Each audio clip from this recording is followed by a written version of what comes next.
Olá, você que acompanha os nossos vídeos no RD News, todos os dias temos novos vídeos com novas entrevistas trazendo assuntos factuais importantes de interesse social. E hoje a nossa convidada é a deputada federal, professora Rosa Neide, do PT, que está aqui em Cuiabá e está conosco. Obrigada, deputada, novamente por estar aqui, por recebê-la. É muito bom recebê-la.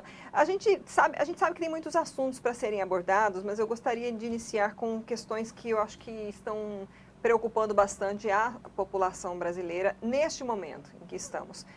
Primeiro, a volta do auxílio emergencial. Né? A gente sabe que há aí essa discussão, a senhora propôs inclusive até um valor de R$ 1.000. Como é que a senhora acredita que vai voltar, vai passar? Como está hoje essa questão do auxílio? Olá, Lides, todos que nos acompanham. Para mim também é uma grande alegria estar aqui com você e com aqueles que acompanham o RD News aí diariamente. Eu vejo de grande importância esse tema. Acho que o Brasil está num momento de muita fragilidade social. A gente está vendo as famílias sem o mínimo necessário para manter o seu dia a dia, muitas pessoas desempregadas, né? E vejo que após a eleição da mesa do Senado e da Câmara, os dois discursos dos dois presidentes foi no sentido de que precisava do auxílio emergencial.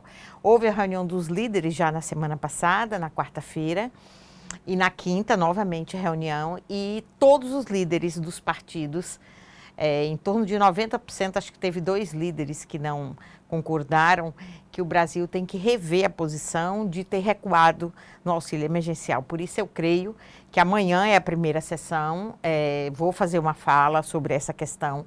Todos os deputados estão prontos a fazer. Os deputados que a gente tem contato, todos estão de acordo que a gente precisa ter por mais um tempo esse auxílio emergencial. E a sua proposta de R$ 1.000 de auxílio, a senhora acredita que consegue passar? Porque havia inclusive uma ideia até de reduzir o valor de R$ 600, inclusive, né? Então, no ano passado já houve a redução para 300, né, no final do ano, e as pessoas receberam uma parte agora em janeiro já de R$ 300. O Partido dos Trabalhadores tinha feito a proposição inicial de um salário mínimo, depois eu entrei com um projeto de R$ 1.000, e depois foi aprovado 600, mas podendo ter 2 pessoas da família, o que fica R$ 1.200, né?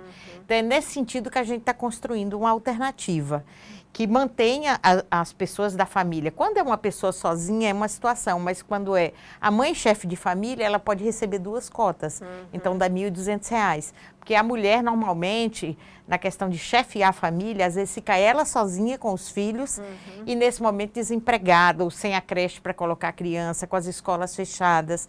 Então essa situação está muito difícil e por isso a nossa defesa para que o auxílio volte. Inclusive, o comércio local vende mais quando as pessoas recebem o auxílio. E aí passa a ter o emprego também lá no comércio, do ambulante, das pessoas que vendem alguma coisa, porque há um dinheiro circulando.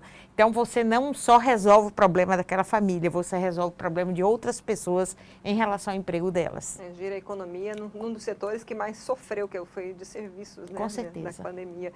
Quanto à volta às aulas, a gente está vendo aí também um grande debate de retorno ou não, presencial ou não. Alguns estados estão retornando com aulas híbridas, outros ainda online, e os pais querendo o presencial. Enfim, num momento em que o Brasil está começando a vacinação, né, ainda com grupos bastante prioritários, mas não alcançou ainda todo esse grupo. E aí os professores também querem essa segurança de serem vacinados para poder retomar presencialmente, né? Qual a posição da senhora em relação a isso, deputada? Então, Lídice, eu sou professora e como professora, a educação é minha principal bandeira e eu me preocupo muito com isso. A criança, filho dos pais mais humildes, ela está fora da escola, para ela é um prejuízo muito grande. Para qualquer criança, adolescente ou jovem, ficou mais de um ano aí, praticamente, em março vai ser um ano fora da escola. Isso é um prejuízo que não tem recuperação.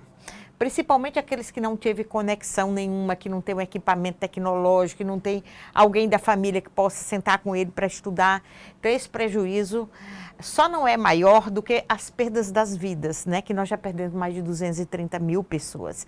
Então, nesse sentido, como a gente já ficou tanto tempo aguardando e aguardou a vacina, e agora ela já é uma realidade, tá certo que o Brasil está atrasado, nós vacinamos quase 4%, nem 4% da população vacinamos ainda. Então é um número muito pequeno, mas temos muita expectativa de novas vacinas chegando, de insumos que já chegaram e as vacinas estão sendo produzidas. Então, enquanto não imunizar, principalmente o grupo de risco, os próprios professores e professoras, que tem muita gente com comorbidade, muita gente com mais de 50 anos, né? Os idosos, que às vezes é avó de uma criança que vai para a escola. Então, não dá para dizer que pode ser todo mundo com aula presencial. Mas tem que ter alternativas do híbrido ou do remoto, mas com todas as crianças fazendo contato com a escola. Cada professor, cada professora que eu tenho oportunidade de conversar, eu sempre estou dizendo. Você tem seus alunos matriculados, fale com o seu aluno todo dia, converse com ele, mande um material para a casa dele. O governo tem que comprar literatura para que as crianças possam ler em casa. Nós não podemos deixar as crianças afastadas do mundo da escola. Isso é prejudicial demais. Mas colocar todas as crianças agregadas no momento deste, nós também corremos o risco de ir eliminando mais pessoas. Pessoas que ainda têm vida longa e a gente está vendo morrendo todos os momentos. Então, para a morte não há jeito, né? Para as outras coisas se dá uma solução. Então, a minha sugestão, minha luta lá, nós temos um projeto de lei que é o 1242 de 2020, que é um protocolo de volta às aulas com todo o cuidado possível, porque não pode afastar a criança totalmente, o adolescente ou o jovem, mesmo na universidade.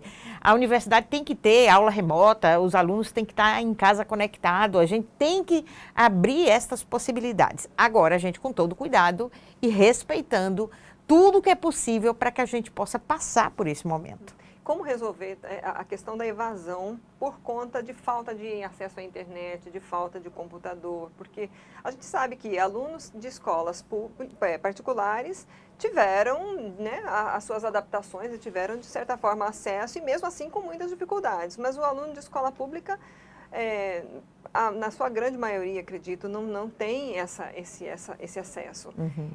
E já tivemos um ano inteiro com essa experiência, né? Como resolver essa questão? E quando a gente vê, muitas vezes, Lídia, se o próprio professor, a professora não tem o equipamento, não tem um computador que pode abrir uma plataforma ou não tem internet banda larga que ela possa estar se comunicando. Você vê que os maiores veículos de comunicação, às vezes está fazendo uma entrevista, cai a entrevista, você que está aqui na imprensa sabe como isso é. Nós não temos condições de aula apenas remota e garantir que isso é com qualidade.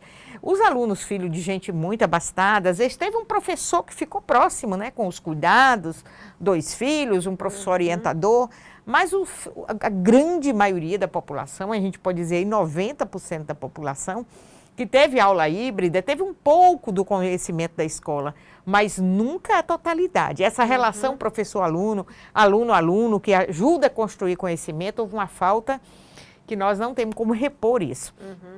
Então, nós temos um projeto de lei, já foi aprovado na Câmara, estamos aguardando a decisão no Senado, que é gastar os recursos do FUST, que tem mais de 40 bilhões em conta, que dá para comprar equipamento para todos os professores e estudantes e ter banda larga para todos. Independente da pandemia, Lídia, tem que dar esse passo no Brasil. Agora a gente viu quanto que tecnologia pode fazer a diferença. Nós não precisamos substituir, nem vamos substituir professor por tecnologia. Mas o aluno fica na escola e no outro período ele pode ter um apoiamento, né? Você vê o aluno do 3º ano do ensino médio, que precisa se preparar para Enem, para qualquer prova que ele vai fazer. Ele pode gastar 8 horas do tempo dele dedicado a estudo. Parte na escola presencial e parte em casa. Então, esses equipamentos tecnológicos precisam ser resolvidos agora em 2021. A partir de amanhã, a gente já vai estimular a volta desse processo lá no Senado para que haja votação. E as prefeituras e o Estado receber esse apoio do governo federal. Esse dinheiro está há mais de 15 anos em conta. Ele vem todos os anos, que são os impostos das telecomunicações, sendo guardado neste fundo. E este fundo toda a vida ficou em disputa, que era para gastar na educação uma parte, outra parte era para outras coisas, mas nunca definiu. Agora tem a lei. Nós só estamos esperando o Senado concluir e o presidente da República colocar em prática. Então, na verdade, tem dinheiro e tem que ter só vontade política para isso. Com certeza, com certeza. Uma outra questão também que a gente gostaria de abordar, aproveitando que a gente está falando de educação, né? O seu posicionamento quanto às escolas militares. Há uma grande discussão, as pessoas estão aí se posicionando contra e a favor, né? A volta das escolas militares, na sua visão, é um risco? Olha, o Brasil sempre teve em cada capital um chamado colégio militar, né? Como Cuiabá, a Escola Tiradentes, que no passado chamava Colégio Tiradentes, depois da Constituição Federal e da nova LDB, passou a ser Escola Tiradentes, uma escola estadual que era para matricular os filhos dos militares e quando sobrava vaga fazia alguns seletivos, os estudantes entravam. Então, assim, em nenhum lugar do mundo, em nenhum outro país democrático, tem este modelo de escola, onde militares cuidam das escolas para os estudantes civis estarem ali. A escola militar ou os colégios das Forças Armadas são importantes para aqueles que vão seguir carreira nas Forças Armadas. O que me preocupa como mãe, como cidadã e como professora, é muitas vezes o pai está defendendo essa escola dizendo que precisa de disciplina para o filho. Então, a disciplina que às vezes você não consegue em casa, você quer que a polícia cuide disso. Então, assim, as escolas militares, eu ouço muito assim, mas o IDEB foi bom, os alunos passam no Enem. Só que essas escolas, elas fazem um teste seletivo. Então, você já exclui um grupo de alunos que tem mais dificuldade na escola. Dificuldade, às vezes, porque não tem o material, porque a família não consegue acompanhar. Por todas as dificuldades, teve dificuldade na alfabetização e depois não teve um bom acompanhamento. Então, esses meninos já são excluídos. Então, quando eu seleciono, claro que eu vou ter uma diferença, né? E às vezes há mais investimentos financeiros, às vezes aqueles pais também são os que têm um pouco mais de recursos. Então, assim, claro que uma boa escola todo mundo quer. Todo pai sonha com uma boa escola, uma escola bonita, um prédio bem arrumado, professores satisfeitos ali com o trabalho que faz, a escola é organizada. Só que nós não precisamos tirar a polícia do seu trabalho e colocar dentro da escola. Essa é a minha preocupação. Então, o professor é para ir fazer o papel da polícia? Em lugar nenhum do mundo você troca as profissões dessa forma. Eu fui aqui secretária de Estado e a polícia era uma grande parceira. E eu falei com muitos coronéis e eles diziam, professora, se nós ficarmos dentro da escola, nós vamos tirar a autoridade dos professores. Então, qual era o papel da polícia? Fazer o entorno da escola, fazer a ronda. Se visse algum momento de perigo, traficantes, alguma coisa, tomava atitude no entorno da escola. A polícia é uma grande parceira e é em qualquer país do mundo para que a escola dê certo. Agora, escola é lugar de civil, é lugar de professor, de professora, de diretores, de coordenadores. Eu acho um grande equívoco não fazer uma discussão mais profunda, o que é que o Brasil está chamando de escola cívico-militar. E se tivesse um outro lugar no mundo com este modelo, Lídice, eu penso assim, se nós tivéssemos alguma referência positiva que deu certo em algum lugar, a gente podia até ter isso para análise, né? Eu hoje mesmo vendo um vídeo, né? Os vídeos que são as crianças marchando. Todo mundo com corte de cabelo igual, as meninas, todo mundo muito arrumado. Aquele modelo que a gente tem, eu tinha na época da ditadura militar, o 7 de setembro, a marcha, uma coisa meio militar na vida do cidadão civil. Então isso incorpora um pouco na nossa cabeça. Mas se as crianças e os adolescentes não tiverem liberdade na idade certa, nós podemos pagar um preço muito alto das pessoas no futuro querendo ser o que não foram, querendo buscar o que não tiveram. E aí você pode ter pessoas indo atrás de psiquiatra todo dia, de psicólogo todo dia, porque na sua juventude, o que era da sua liberdade de expressão, de construção de conhecimento, de liberdade cultural, às vezes a gente impediu na escola. A polícia tem um trabalho muito relevante, tem o maior respeito pela polícia e pelas Forças Armadas, agora cada um no seu lugar. Bom, a gente ouve às vezes os nostálgicos falando de deveria voltar aquela matéria que eu peguei na minha época, Educação Moral e Cívica, que a gente tinha também um momento que estendia a bandeira, tinha que cantar o hino nacional, hoje em dia as crianças não sabem os hinos, a gente ouve muito essa nostalgia da busca pela disciplina dentro da escola, mas assim, o que fazer então para melhorar, o que precisa fazer para melhorar a educação? Porque que a gente percebe uma diferença de resultados, isso né, a senhora mesmo falou, tem o IDEB, tem o Enem, mas precisa melhorar para todos, né? O que precisaria, na sua visão, como professora? Veja bem, eu não tive problema com a palavra disciplina. Eu acho que disciplina tem que ter. Todos nós, se não tivermos disciplina para nos organizarmos na vida, né? Mas não uma disciplina imposta, é uma disciplina construída. Agora, eu quero citar um exemplo aqui de uma escola também muito boa e que é muito bem avaliada, que são os institutos federais. A gente fala, lá no Instituto Federal, o aluno lá também é selecionado, né? Faz uma prova. Nós poderíamos ter aquele modelo de Instituto Federal para todos. É que o Brasil sabe fazer política pública quando é para poucos. Aí fica de qualidade. Mas quando é para todo mundo, eu sempre brinco, é como se você tivesse um feijão consistente para alimentar. Chegou algumas visitas, você coloca água e fica aguado, né? Então, a escola pública, quando é para todos, parece que ela fica aguada. O que é o Instituto Federal? Tem uma estrutura física boa, tem todos os instrumentos tecnológicos à disposição do aluno, tem professores com mestrado, com doutorado, concursados, com bom salário. Né? Então, toda essa estrutura, alunos com 8 horas dentro da escola, praticamente todos os cursos integrais. Então, faz a diferença. Olha a nota do IDEB dos Institutos Federais. Sempre é o primeiro em todos os estados do Brasil. Aí eu digo, assim também é a escola militar. Tem também a seleção, tem... Ela está abaixo na avaliação dos institutos federais. Então, você vai vendo as escolas privadas. Fala, a escola privada que é bom. Mas olha a estrutura que um tem e que o outro tem. Por exemplo, o valor do Fundeb agora está em na média, R$ 3.400 ano por aluno. E numa escola privada, no mínimo, ela está R$ 15.000 ano. Nossa. Tem escola até de R$ 40.000 ano, depende do valor custo aluno mês, né? Ela está em torno, se ela cobra um pouco menos de R$ 1.000, ela dá em torno aí de 10 mil mês, 15 mil mês. Os países da União Europeia gastam em torno de $20.000 ano por aluno. Os Estados Unidos gastam $30.000 ano por aluno. Nós gastamos R$ 3.400. E aí fala que aqui tem muito dinheiro, que aqui gasta muito dinheiro. Então, muitas vezes, Lídice, você fica apavorada com o nível de discussão, com a pouca análise feita das questões, né? Claro que tem professor com pouca formação, salário atrasado, ou quando não é atrasado, você demora de fazer contrato, esses contratos que começam em março. Eu também fui secretária e passei por isso.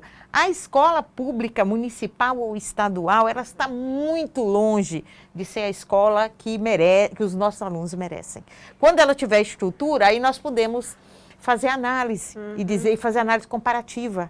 Então, eu gosto de comparar muito com o Instituto Federal. Então, o Instituto Federal não tira boa nota no IDEB, né? Melhor nota do Enem. Olha os alunos que vão para o ensino superior. Quem estuda no Instituto Federal, praticamente, concorre de igual para igual com as escolas privadas no Instituto Federal, na universidade pública.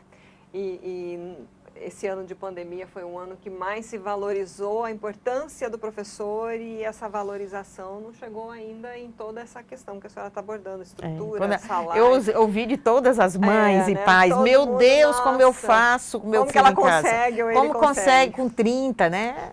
É isso. Bom, mudando um pouquinho de assunto, a gente também viu, e aqui durante esse ano a gente chegou a entrevistar alguns profissionais de áreas específicas falando sobre violência doméstica, né? E é um trabalho aí que a senhora vem fazendo junto até com o governo aqui de Mato Grosso, para melhorar também essa atuação, já que estamos falando de polícia, né? Também no combate, na prevenção, enfim. Como é que está esse trabalho para 2021, deputada? Veja bem, Lídice, em 29 de dezembro, né, do ano passado, eu fiz uma reunião remota, onde entraram muitos delegados, delegadas, juízes, promotores, o pessoal que lida muito com a questão da violência contra a mulher. Convidei, praticamente todos os convidados entraram. As pessoas estavam muito angustiadas. Foi logo depois da morte da juíza lá pelo esposo no Rio de Janeiro.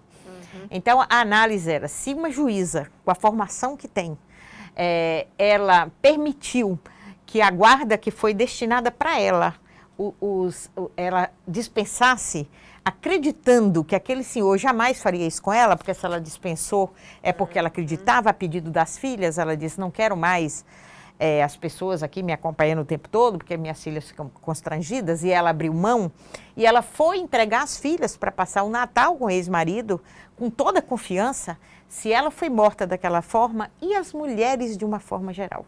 Então, em Mato Grosso, nós temos só 3.200.000 pessoas, a nossa população é muito pequena, apesar de quase 1 milhão de quilômetros quadrados. Mas nós temos um dos maiores índices de feminicídio no Brasil, de estupro, né? Quando eu vou em reuniões nacionais e vejo Mato Grosso lá no topo, né? E não é no topo de uma coisa boa, é de morte de mulheres. Cada dia que você abre o site de manhã, você já vê o que está noticiado, né?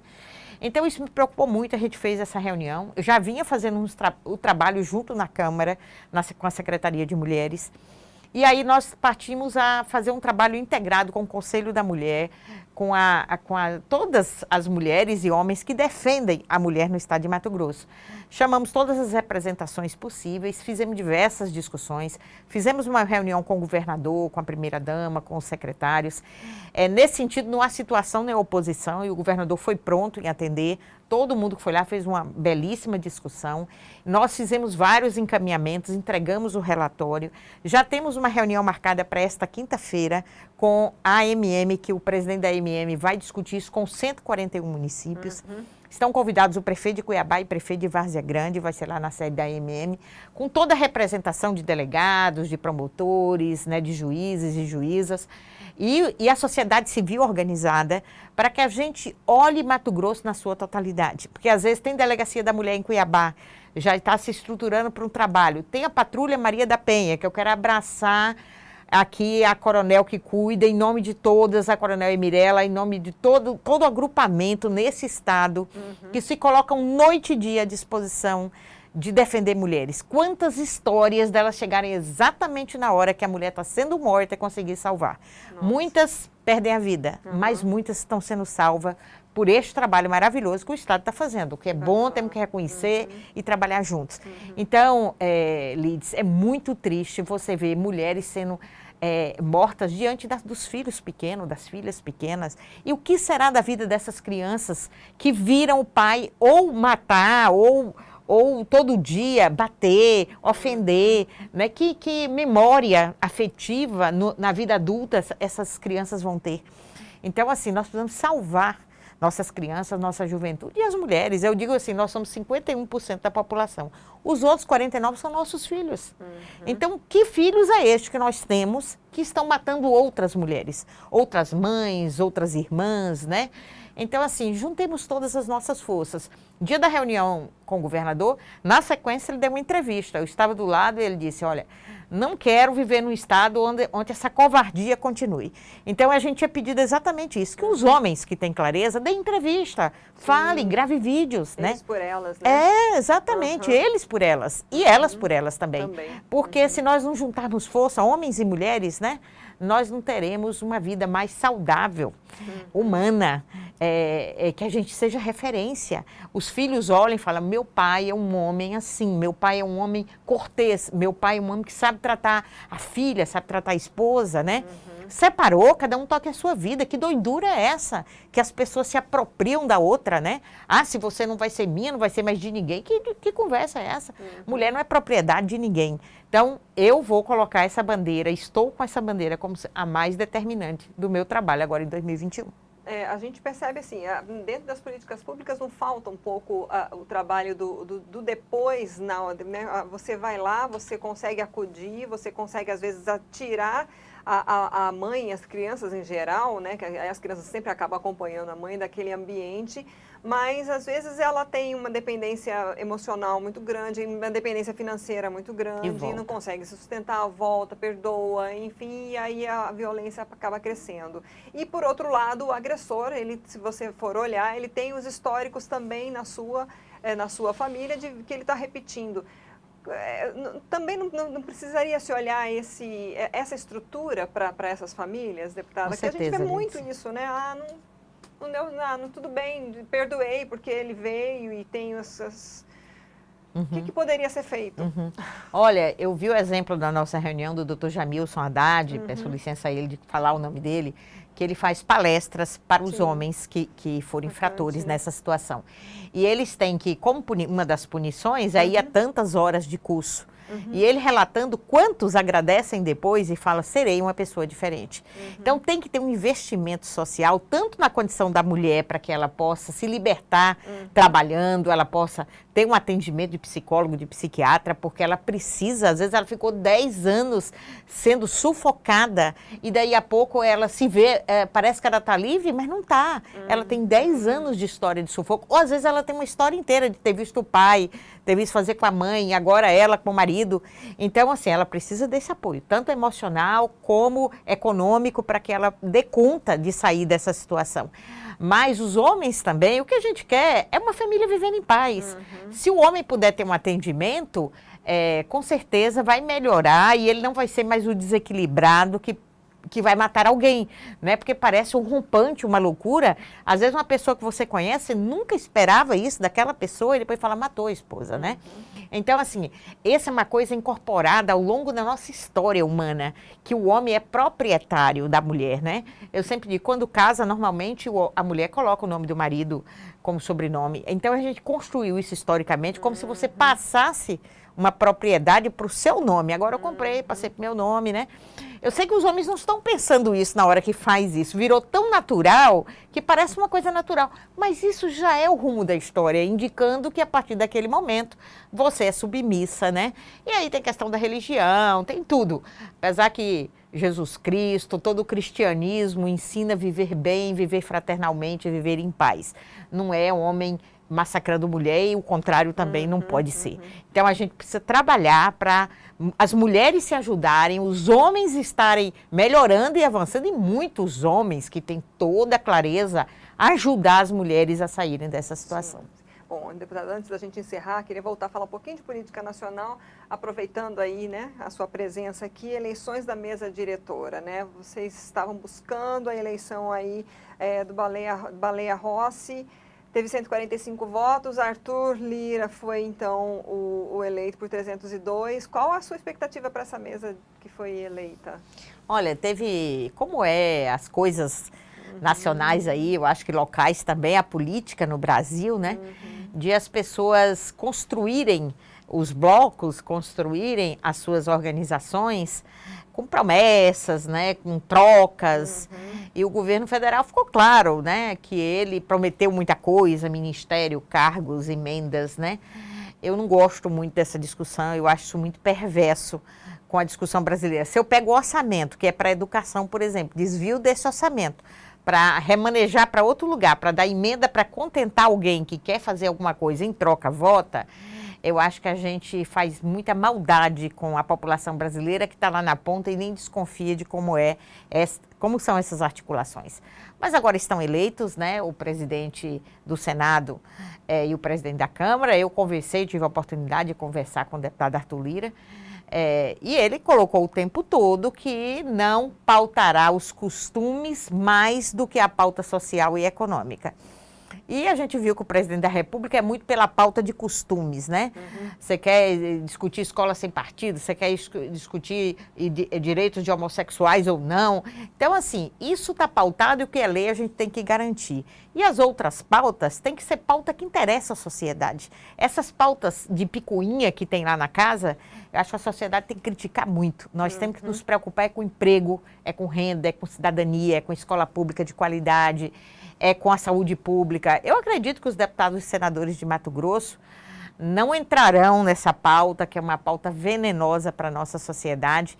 E pauta de costume, ganhar da pauta social, da necessidade do povo, o povo pagando salário de deputado para ir lá para Brasília conversar coisinha aqui no mimimi, eu acho que não é a hora, né? Nós temos que conversar sobre a condição de vida do povo. E eu espero que a mesa dê conta disso. E quanto ao impeachment de Bolsonaro, a senhora foi uma das dezenas de pedidos de impeachment, né? A senhora acredita que vai sair? Eu vejo assim, como fizeram o impeachment da presidenta Dilma, por ser mulher, eu acho que foi por ser mulher. Porque não tinha nada comprovado contra ela. Agora são mais de 60 pedidos e com comprovação. O que ele fez com relação à pandemia, por exemplo, nós não temos vacina ainda, por quê? Porque ano passado foi ofertado e o governo disse que não precisava de vacina, né? Então, as coisas que já foram feitas no Brasil já foi mais do que motivo para impeachment. Mas, assim, a gente também entende que é a negociação nas duas casas parlamentares que dá o rumo. Eu sou para que o Bolsonaro deixe esse governo, porque ele é uma pessoa muito desqualificada. Pode ter ministros qualificados, tem deputados e senadores ali imbuídos em fazer o bem para a população.